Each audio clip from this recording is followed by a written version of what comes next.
Spring is just changing into summer here in the UK, so what better time than to look at the colour of green.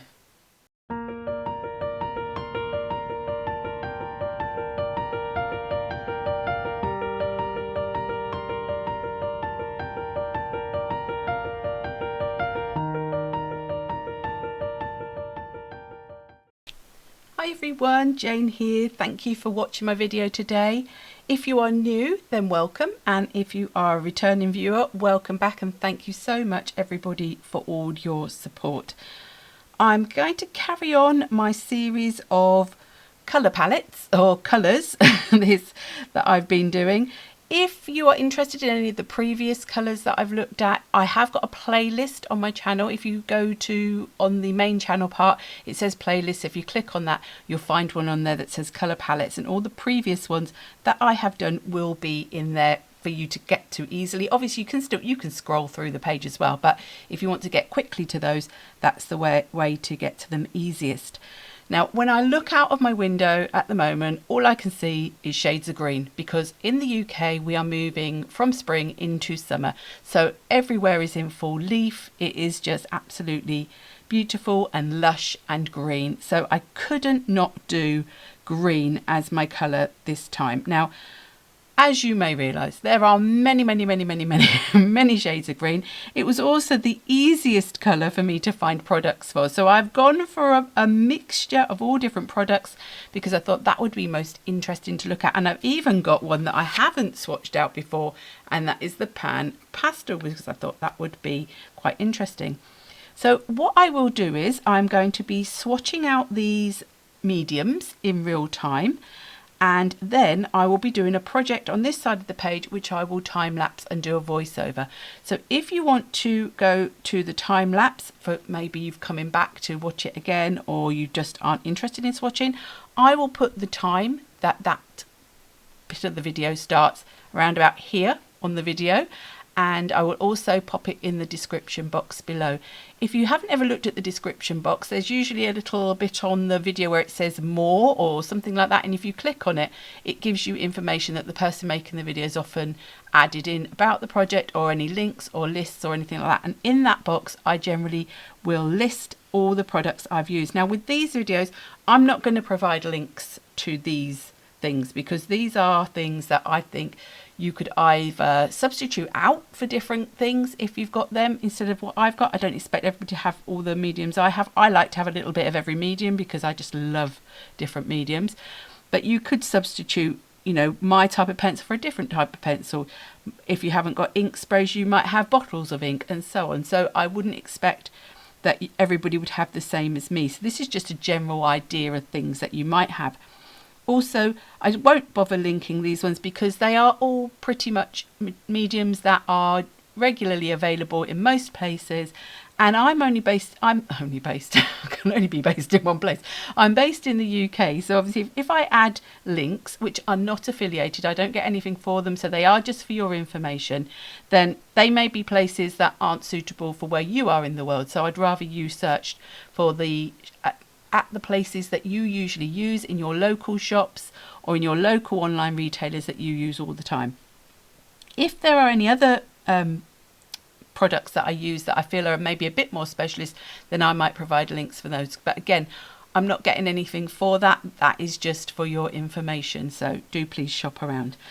So without further ado, I have put a piece of paper on this page just to keep that page sort of clean and to give me somewhere to put all these mediums, because I didn't struggle to find greens. Some of the other colours I've done, I struggled a bit. This one I have not, and I've done my page. Now you might notice we got green. That's not a style choice. I did the 4, then I realised I didn't have room because I'd already drawn these bits in. I had to put a little tiny N on the end, but it's still there, green. And I've stamped one of the leaves that's from one of my own designs, and then I have used a stencil, and I thought to make it a little bit different, we'll do sort of leafy type shapes. These two are small, not because I don't value those two products, but because I needed to fit it in. I thought it looked quite cute with a couple of small ones on the edge.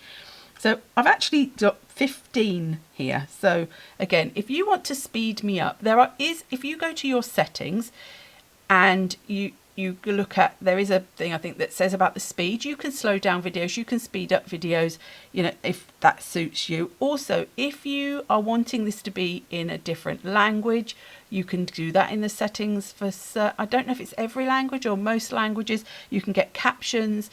I've turned off the auto dubbing because I didn't like how it sounded. So I don't know if you can put that back on if you want me to be dubbed in a different language. So do please check out the settings if there's ever anything you want to change in these videos. So I am going to start, what was that? With, should we start? I'll start at the top because I don't want to be leaning on what I've done. Now the first thing I've put is coloured pencil. Now I have got so many greens in all the different mediums that what I have tried to do is choose a range of greens across. So there's no particular reason why it's this green and not a darker green or a brighter green.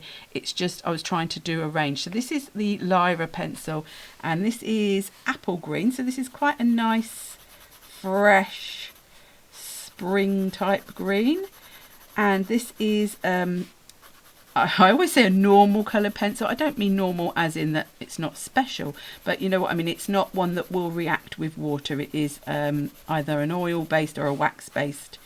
Some are oil, some are wax, some have more wax, some are more oil. I think what they have depends on then how soft or hard they are. But you can mix your oil and your wax pencils together. That's not a problem. They will work together.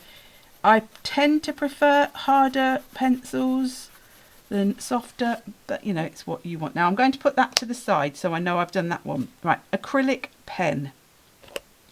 Now again, I have acrylic pens in the Arrtx range and I have acrylic pens in the Posca range. I've gone for this one, and the reason I went for this one is because it was a slightly different sort of green, and I didn't really, that's not something I have in many of the other materials. Do you know, this is going to annoy me here, isn't it, because it's actually going to get in my way. So this is more a sort of dusky sort of colour, dusky green, a more grey green maybe, but I thought it looked quite nice. It's number 63. The Arrtx pens have numbers rather than colours. I have done a swatch of these in one of my little books, but because I have got a video where I swatched these out. These I did by myself, and I did swatch them out and compare them to Poscas and on black and white paper and so on and so forth. I love that colour. It's really nice. It's very sort of muted, a muted green. Pan Pastel. Now these, I have had my Pan Pastels for years. Mine are all in individual cases. I think this is before, I know Golden own them. I don't know if Golden have always owned them, but I've had these such a long time. And they now have them in stacks so that they all stack together. Mine are all individual. You can see I have to admit I haven't really used them. I do mean to use them more, but they're not sort of like something I turn to. You get these tools, and this one is, I should have looked at the colour, shouldn't I? Is chromium oxide green, I do believe. And I like the Pan Pastels because you get a pastel without as much, I feel, as much mess as you do with other sorts of pastels, because they're pressed into the pan. And I have used them in the past to do backgrounds, because they are one that you can work over. I've also in the past took some of the powder out and mixed it with things like texture paste to make coloured texture paste. That's something else that you can do with them. So it's going to be a bit messy in this swatch is not meant to be a work of art. It is meant to be just me getting the colours down. So that's a nice green. So that's another darker sort of green, and you get all sorts of different tools that you can use with them. So the next one is Tempera stick. So I went with a nice pastel green for this one. Now these are fun, these sticks, but again, these are not the most refined sort of medium, if you know what I mean. So like with your coloured pencil, with your pens, you can get in there a lot easier. I'm just going to do a rough swatch because I'm not going to be able to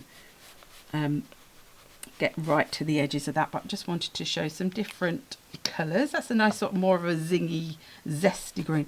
Distress Pencil. Now I've gone with this one. It's got a bit pink on it. Hopefully that won't affect it. This is Rustic Wilderness. Now you can use these as just a normal pencil, not just an, should stop saying that, shouldn't I? So at the top I'll do it as a pencil. At the bottom what I will do is I will get some water, because they are watercolour pencils. They're also a woodless watercolour pencil. So this is just a paper, like a, well, I'd say paper, it's like a plasticky paper wrapping, which is just to keep your fingers you know, clean. You can take that off, and then you can dip these directly in water because they are woodless. So let's just try and find a brush. Let's use this one. Right, so you can then water them out like this. Like I say, you can dip them in your water. You can take your colour directly from the tip. So they're quite versatile in that respect. In fact, watercolour pencils in general are, you know, are versatile in that respect, because you can use them as a normal pencil, or you can use them more as a watercolour. So that's that one. So that's Rustic Wilderness. It's very quite similar to the Chromium Green Oxide, isn't it? So Ecoline. Now again, Ecoline, I went for a nice bright green. This is spring green, so nice fresh green. So these are water reactive or watercolour water-based markers. I'm not sure what you call them, but you can colour with them as, you know, just as a marker. You can put your colour down, and you can water them out. Sometimes depends on your paper. I find these work better on some papers than others. But if you struggle with getting them to water out, one of the other things you can do is, if you take a mat or a block, you can put your colour directly on like that and then lift it as a watercolour. And sometimes that's easier than trying to colour a bit and then water out. Although you do get a nice effect of sort of like graduating your colour, but you can sometimes get a bit of lines when you take it direct to the cardstock or the paper, depending on what paper you're using. So sometimes that's an easier, smoother way of getting some colour. Let's just rinse that one out. So what's the next one? So Distress Crayon. Oh, I couldn't see what I was looking for there. So I've got Twisted Citron, one of my favourite distress greens. I'm not, you might tell, I'm not really a natural ish colour person with my products. I like a little bit of brightness. So, well, this isn't as bright actually in this as it is, although once you take the water to it, it does. Now, the distress crayons do work, and the gelatos I feel do work better over gesso. They sort of need that smoother primed surface sometimes. Is it smoother or more gritty? I'm not never sure, but they like a primed surface to work on, so they don't tend to, I don't think, water out or smudge out as well unless you primed with gesso first. But so it's a bit of a darker colour than the Ecoline. I think if you see the Twisted Citron, oh, excuse me, oh dear, all them sort of spores in the air. If you see the Twisted Citron in something like the Distress Oxide ink, I think it's a lot brighter than it is in the Distress Crayon. So that is something to be aware of, that even if a colour says it's the same in a range, it does vary according to you know, the medium you're using. Now this is a different one as well. I don't normally do this one. That looks like that's not on properly. This is a Spectrum Noir sparkle pen, and this I do believe is pine. So I thought, because it's so dark, I thought that might be interesting. I haven't really used a sparkle pen on the. I have these sparkle pens. I don't. Oh no, it goes there. That's why I didn't have it on very well. So I find these a bit leaky, I have to admit. So I try to be careful because you can tend to find that you end up with ink all over you. So they're like a sparkly ink. I am giving it a little squeeze where it says push, but I'm trying not to. That's because of that. I tried not to do it too hard because I know that it will really plop out. Now this is a really, really dark green, which is why I chose it, because I thought it's a different medium. You can, again, you could sort of plop this out, so to speak. That doesn't sound like a very good word. You could drop a bit out onto a block or onto a mat and lift it with a brush if you didn't want to take it directly. Now that is so dark. I think, I'm just wondering, let's try just a little bit up here, because this is a swatch page. Right, let's take a bit there and let's get my brush. And let's see if we water it. There we go. Because that's incredibly intense, but that's the colour if you were to water it out a little bit. So you know, this is the thing as well. The colour that you get when something is in its purest form is not necessarily the colour you're going to get if you add water. So I could probably lift. Let's just take some of that. Oh, that's really coloured my water. Just lift a bit of that out. And this is one of those things, I think once it dries, the sparkle you will see more of. So let's just take a bit of that out. I do want it to be quite dark because I want it to be different. But that is that watered out there. So what we got next? My woody. My woody. So again, a water reactive. These are fabulous over other things, but I have found, I don't know if everybody finds this, I have found that other products aren't very happy working over woodies. So they are one of those things that you perhaps want to use towards the end of a project rather than the beginning, because you know you might struggle to get other mediums to work over the top. They are the idea of them is that they do go on lots of different surfaces, so I think that's why you would struggle to get other things to go on top of them, because they are made to go on things like plastic and glass and things like that. So obviously there's something about their properties that makes it harder for other things. Now these haven't got colour names either, it's just a green. So let's get rid of that one. So Gelato, I've gone again for a darker one. This one is Spearmint. I love Spearmint. I don't overly like mint, but Spearmint actually I don't mind. So this is a very sort of, I feel like almost like an emeraldy type of green, and again water reactive product. You can use it on its own and you can smudge it out, but like I said, as with the distress crayons, it does work better on a primed surface. Also with things like the gelatos, it does say that once they're watered out they are permanent, but if you don't water them out then they're not permanent. So if you were to spill water on it and dab it, it is going to lift. So that is something also to be a bit aware of. So there we go. I love that colour. That's really like sort of an emerald colour.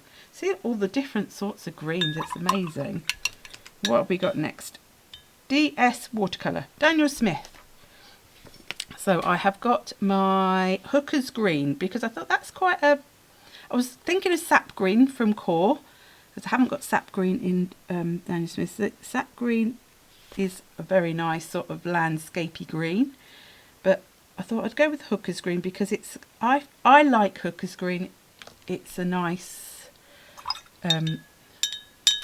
sort of midway green, I think. Quite bright, but not bright, but it's a nice medium green, I would say. You might not agree with me, but I think it's a nice medium green. You can get Hooker's Green in a dark shade as well, but you could change it with adding other colours into it, because of course green is a secondary colour, so you can mix a lot of greens yourself. but if, like me, you like to just have things ready to go, you know, having them already done is quite handy. Let's move you out the way. Ink spray. Oh, this could be fun. Let's use this one. So I've grabbed this one. I have a multitude of different ink sprays. That I do love the ones from Pretty Gets Gritty. This is the Pretty Amazing Spray. It's Emerald Haze. If you look, it is one that is a sparkly one, so it has mica in. So you do need to mix any spray that has a mica or has like the distress oxides that have a pigment and they settle. You do need to shake them up. Some people say don't shake them up and down because then the bits go up the tube, but I think I find it hit and miss whether ink sprays block or not. I haven't had a problem with the Pretty Gets Gritty ones, I have to admit. And oh, let's just do that. I knew it was going to go over it. This is the only thing with ink sprays, they do have a large spatter area. Now I don't need, oh, I'm going to use a different brush because I don't want one that's got water in it. So let's get a different brush. Do you know, when I just grab a brush, I find it so hard to decide. So this is without any water because obviously it's an ink spray. So you can spritz it, you can splatter it, you can paint with ink sprays. This is the other thing. If you do end up with, so you can add a bit of water in if you're finding, like me there, that I'm running out. If you have ink sprays that block up and you really can't unblock them, you've tried, you know, pumping through with clean water and all the things, and it's not, then don't just get rid of them. Just, you can, you know, tip them out, use them as a watercolour, use them as an ink, use them for splattering, use them for other things. Don't, you know, you can still use them even if you can't spray them. They are an ink, it's just the method of using them. 3 left. Wow. Neocolor 2. I couldn't leave out Neocolor 2. This one is yellow green. So of course you get your greens. Some greens lean more to yellow, some greens lean more to blue. This is a yellow leaning one, so it's going to be a bit more, I always think these are more citrusy and like your other sort of waxy. So this is a soluble wax, water soluble wax pastel. That's what it says on there. So you can use them dry and you can use them with water to get more of a sort of watercolory look. Also, again, this is just like a paper covering. It's got little arrows so you can take it down. So again, you can dip that straight into water and use it that way because you've got no wood that you're worrying about. Let me do, I've got a bit too much water on there. So here we go, watering them out. And sometimes if you're getting lots of lines and things, you might just need to put more product down. I used to do that with the Inktense pencils. I used to wonder why I wasn't getting good results, and I realised I wasn't actually putting enough pencil down before I was trying to water it out, because you do, you know, you need that pigment there to be able to dissolve and move. 2 left. Archival ink and a Pitt pen. Archival ink. Now, I love Archival ink for working in my journals because it is, you know, it goes over many surfaces, it's permanent, it that's the main things. And I like these little mini ones because then I get more colours. But let me just grab a stamp. I'm going to grab the same stamps. I always grab my Maker Mark ones because they've just got good solidish stamps that I can show the ink colour. Now this one is library green. This is an actual archival ink. A lot of my archival inks are the Tim Holtz colours, but in an archival format, because Tim Holtz's inks are water reactive, the archival ones are not. So what they did was they released a limited amount, I think, of, not a limited amount, a limited range of colours in the archival for the distress colours. Well, they might actually release more now, but I've got just the basic main colours. So if you like the distress colours but you wanted ones that were permanent and not going to react with water, then there are the little, I think you can only get them, apart from the really neutral colours like the black, the grey, the browns. I think they brought them out in big pads. Apart from that, I think they're all in the little pads. But that's just a Ranger Archival ink. It's not a distress colour. Library Green. I always wonder where some of these names come from, like Library Green. I don't think I've ever been in a library that's green. I don't know. Just me. And finally, we've got Pitt pens. Again, this is a permanent ink. There's certain ones of these that I think they may have changed the style of a lot of these. A lot of my mediums I've had for quite a long time. So they change, they change the way they do it. So they did have big brush pens, which I think they may have changed the format of them. I'm sure they might still do these ones. This one is permanent green olive. They're made with Indian ink, and I really like them. You do get they are very quick drying, but let me just see if I can. Sometimes you can, if you are quick. That may have already had paint in it. That may not be the best. Let's give it a proper wash, because I don't think that was.